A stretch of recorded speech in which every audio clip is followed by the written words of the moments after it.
Hello, and welcome to episode 7 of the Pocket Dojo podcast, the show where we talk about making the world a better place by making better things. Hello, I'm Paul Crick. And I'm Asha Singh. If you've been watching the show for a while now, you may have noticed that we're trying a new format, and we hope that this one is shorter, sharper, and it will inspire you to do one thing differently. Yeah, each week we're going to be looking at one topic um, and we're going to be exploring different ways that you can apply that topic after you've listened to the show in your daily working life. What's in store this week, Arsha?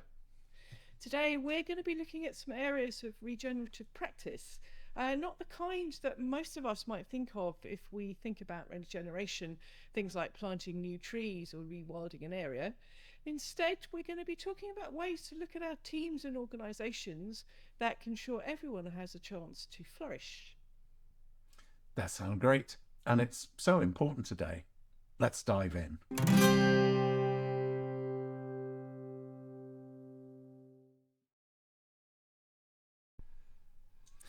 It feels like a good place to start is to try and define regeneration. What does it mean in your view, Harsha? Well, I think actually regeneration means a lot of different things, Paul, to different people, in different situations, different places, etc. So maybe it's more useful to have quite a broad description of what it means to regenerate, because it changes from one context to another. Personally, I think regeneration is about creating the conditions for life to flourish, whether that's you, me, in our environment. It's all about people in place over time, how we learn and adapt together. I think it was in episode 4, we talked about taking a walk in a forest or another natural ecosystem where different species of flora and fauna live side by side. They're obviously both individuals of their species and part of that bigger group that is a species. Sometimes they are in symbiosis, so in other words, they cooperate, they're supportive of one another, and other times they're really competitive. You know, it's not all sweetness and light, let's say, in any kind of natural ecosystem. So obviously, you know, those that can flourish are the ones that can adapt as quickly and as well as possible as conditions in the forest change. Those are the ones that are going to survive. So, what about technology and artificial intelligence? So that's a massive topic, isn't it? And I can't Yeah. by any means, you know, claim to be an expert in any sense on either of those. But for me, technology should be an evolving set of tools that helps biological and social life to flourish, instead of something that is either controlling us or future proofing us in some way, which is often what people might want it to be. That obviously includes AI, which, as far as I know, and I, again, I repeat, I'm not an expert by any means, seems to be currently focused mainly on achieving narrow goals. So, in other words, how do you do something specific? How do you, I don't know, have better diagnostic data for something, for example. It's not looking at the whole system that is health, let's say. Maybe this is a good topic to talk about in future episodes, as it's so important for us, and particularly thinking about the future. Maybe we can have some guests on that know a lot more about it than certainly I do.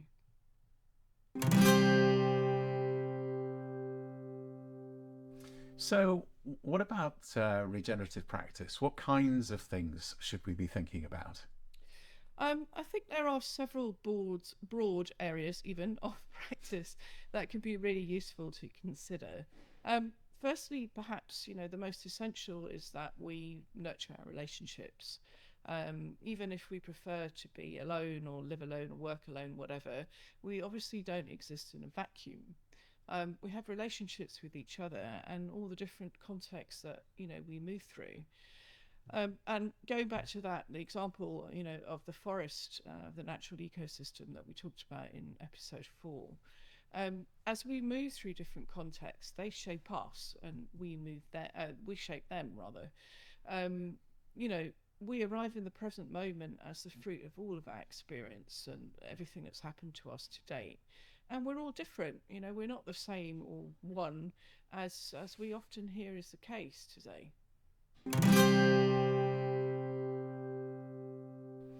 Yes, variety or diversity is the spice of life, as they say. It might sound like a no brainer, but why do you feel it's important to nourish our relationships? Well, I think there are lots of reasons. So we need each other, even if we're solitary, introverted, whatever. We're actually social animals. We don't all need to be really extroverted. Then there's too much that's going on in the world, today. It's all too entangled, so it's all too connected, to make good sense of it by ourselves. So it's something that we really have to do together. And then obviously, when we work in an organisation, we can't just do what the heck we like. Well, relationships aren't just people in place, they're also about connecting dots between different things, aren't they? Yeah, for sure. So, when we do that, it's possible to start seeing the patterns of thinking and behavior and therefore address them if, there's something that we think we need to do differently. For example, we've created largely organizations that want to grow, scale, and become robust so that they can weather, the frequent storms that seem to happen more and more often today. But that's not really a very wise way to develop resilience if we look to nature, or to be able to adapt when we need to. So, for example, it's really important, really useful that we learn from people who have very different perspectives to ours. That can be really valuable, as hard as it might be in practice. Yes, true. So, what else should we consider?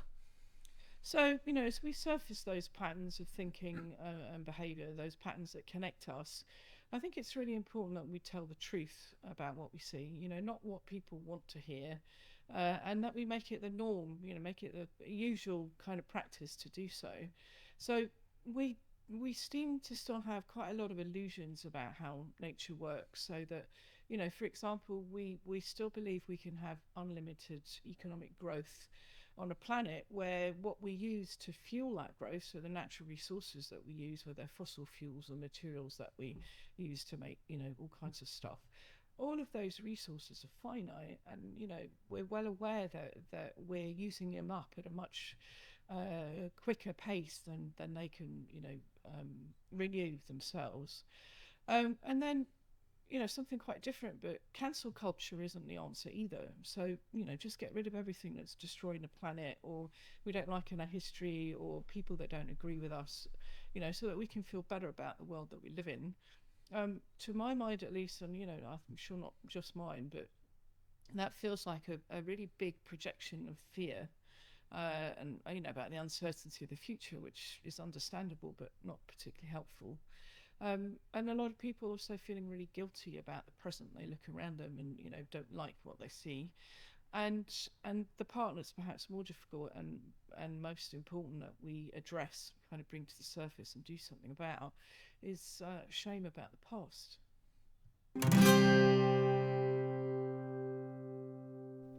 Okay, those are big ideas and concepts that don't necessarily interest everyone, especially when they're busy at work every day. How could we bring that abstract view into concrete daily life, Asha? Well, trust is, often an issue in our organisations, isn't it? Hmm. And likewise, it's getting harder for us as consumers and as citizens to trust the people and the organisations who are supposed to be providing what we need to live well in society. For sure, it can be really difficult to tell the truth, but how can we improve trust if we don't? We often talk. I mean, I often talk in the teams that I work with. It's impossible to trust people who wear masks, for the situation in which they find themselves, or the particular political current that they, want to jump on board with. Let's say. Exactly. It becomes difficult. We can't trust them. So, nourishing relationships where we can tell the truth makes sense. So, what's next? So, when we are able to find our authentic voice and tell the truth, especially to power, we step into our own. So, I think, discovering or rediscovering our personal power, as the case may be, is really important as well. we can't make difficult decisions or transform things, around us, areas of life, our organisations that really need to be regenerated if we're not in our own power. And as we've touched on really in previous episodes, change and transformation begin within, from the inside out. So we as individuals have to choose and then do our own work, both individually and together. Definitely. So another really useful aspect then, in order to do our own work, is to zoom in and out. What does that mean? So, if we slow down and pay enough attention, or pay attention closely enough to our experience, and in particular the stories that we tell about it, we can become aware quite easily, I think, of the fact that what we notice outside ourselves is often a reflection of our inner world. Not always, but often. Particular work, not in sort of really extreme situations, it's a bit different. So I think it's really helpful to do that, and particularly when we disagree strongly with other people about things. They can the disagreement can get hot really quickly and easily escalate out of control. I think we see that, more and more, particularly as people are quite overwhelmed, by a lot of what's going on around them. And then before we know it, we're in really big conflict. We can see that everywhere around the world as well. Yes, But absolutely. Sorry, go on. yeah, no, absolutely. But if we get to a deep enough um, level of dialogue, so in other words, we get to a point where we realise, or even better, we directly experience that actually we want the same things. The edges start to blur between us, and there's a flow of shared meaning. So that helps us to release emotions, or like that expression that comes from one of my clients actually, about elephants in the room. There's something that you can't talk about, but it's there and it's taking up a load of space, and you want to get rid of it. So, when we do realise that we want the same things, that's a lot easier, I think. Dialogue is often a challenge. We're too busy listening to respond and to justify our own positions sometimes. Yes, but I think we can learn to have the kind of dialogue, like we were just talking about, that helps to reframe our challenges, and see what's realistically possible to address, rather than some kind of lofty aspirational ideal, as ambitious as they might be to aspire to. And then it's much easier to see where we should use what we have available, our energy, our resources, whatever it might be. So in other words, we find our individual and collective affordance and agency. And as we do those things, it's also possible to see, I think, that there's a much deeper flow to life than we're usually aware of. We can all become much more present in the moment, which I think is also what your grace framework is about, and be our authentic selves. It makes me think of the famous Austrian analyst even, perhaps not what you might first kind of associate work with, but I think this view is really valuable. So I'm talking about Carl Jung, and he described the phenomenon of synchronicity. So nothing magical or spiritual or anything like that in that way, but just as something that occurs outside of us in the very moment, really, or very close to when we're thinking about it inside. So honestly, it's really magic to experience that kind of spontaneous opportunity happening naturally in the outside world when we've set clear intentions, about things that are really important for us. And perhaps the most wonderful thing about it is that that's available to everybody. That does sound wonderful. Um, do we need to consider these areas of practice in the order that you've actually described them, Marsha? I don't think so, Paul. I think we have to start where we are with whatever's most alive and pressing for us at this moment. I've got a sense that these different coloured strands of practice weaving together in a kind of basket or container for regeneration, that we can begin to create that basket with any of the colours, and we need all of them to make something beautiful and strong that can last. Yeah, absolutely. There's actually one final colour, let's say, to mention, which is composting and hospicing. So, like a bit like turning over the ground during the winter for anybody that has a garden or likes to have, some pot plants at home, whatever, so that the seeds of new things can sprout and take root in the spring. So, in other words, following the natural flow of the seasons. Except that obviously, in our organisations, that can happen throughout the year as we drop an old identity. We're not the person that we used to be. We've learnt something new. There's new meaning is coming through conversations, through dialogue, and we can try out new ways of being and doing stuff. Um, and then, of course, rest is really important. It's really important that we take good care of ourselves. Lift up our own energy so that we can meet another in open, harmonious ways that really enable the real collective transformation to take place.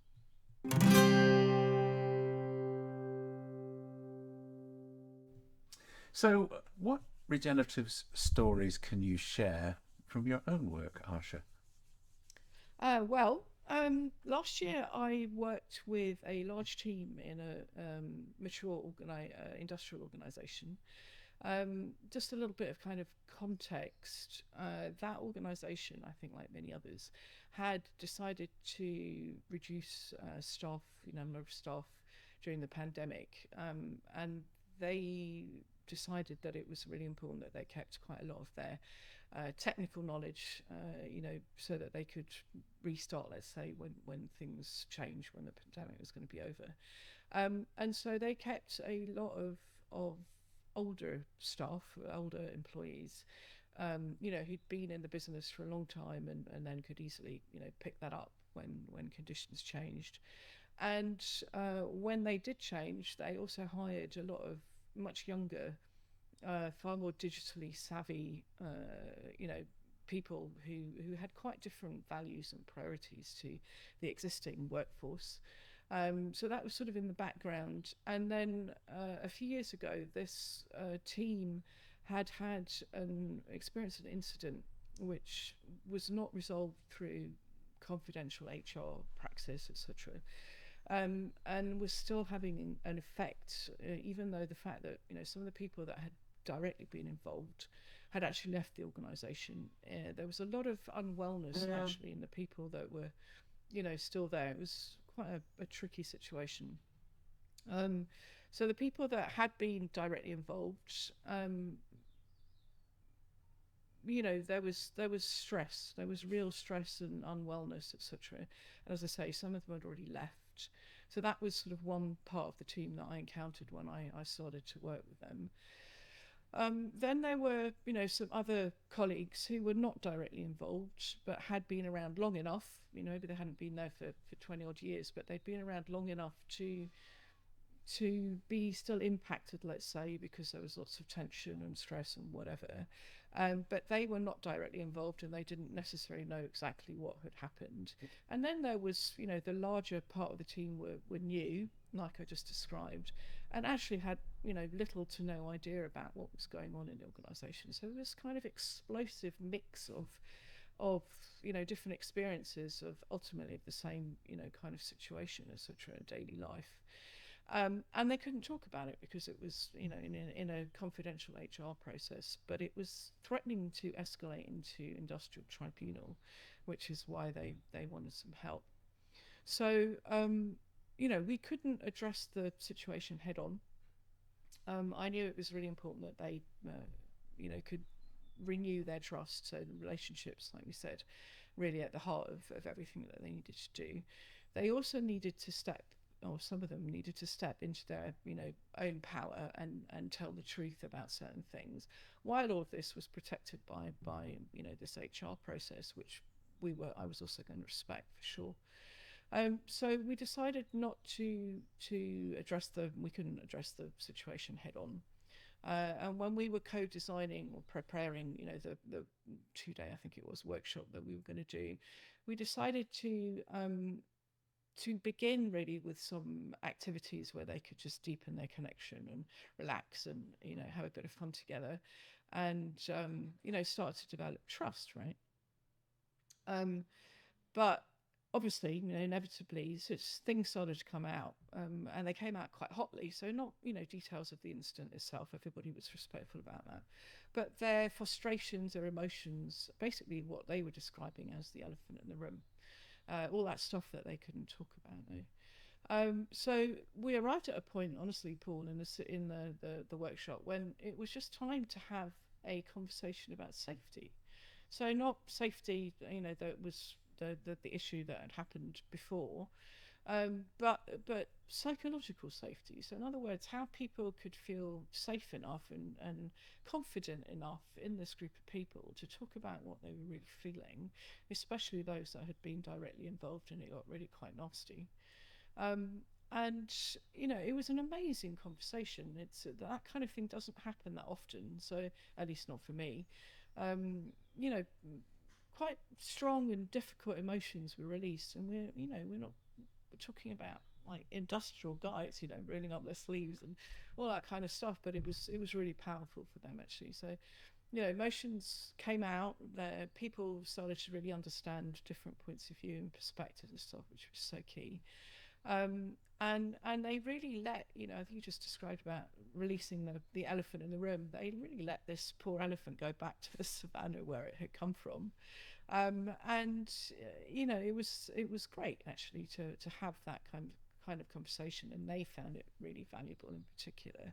So they went away smiling and laughing and feeling so much better. And some of them had taken time off work for sickness and stress and burnout and whatever. So they all went away, happy, much happier, and also having had a really fruitful conversation about what to do differently in the future. It was great. That sounds fantastic. Well done. Thank you. So, what would you suggest a leader or team could do if they find themselves in a similar situation? I think the issue of psychological safety is a big one in many teams and many organizations. Yeah, absolutely. I guess, come at it sideways, just like we did in that situation. Get somebody to really help you to facilitate that dialogue. That's really important, but make sure that you have it. Make it fun, make it light, and still have a really serious conversation. As I say, that particular one was really hot and emotional and needed actually. Um, Coming at it sideways, I think, is basically what I would suggest. How about you? Because I think that makes me think of Grace, the Grace framework as well. Yeah, I think, well, I'm tempted to say it's easy to do, but obviously it depends on the personalities in the room. But you could definitely try something from the Grace framework. So the easiest thing to do is to get people to move, to ground themselves, both individually and also collectively, simply by standing up and moving around the room. By working in pairs and as a collective, we can run some very simple exercises to help people physically tune into each other and then encourage people to begin the conversation from a standing position, which tends to be much more open and expansive and therefore less defensive. Yeah, fantastic.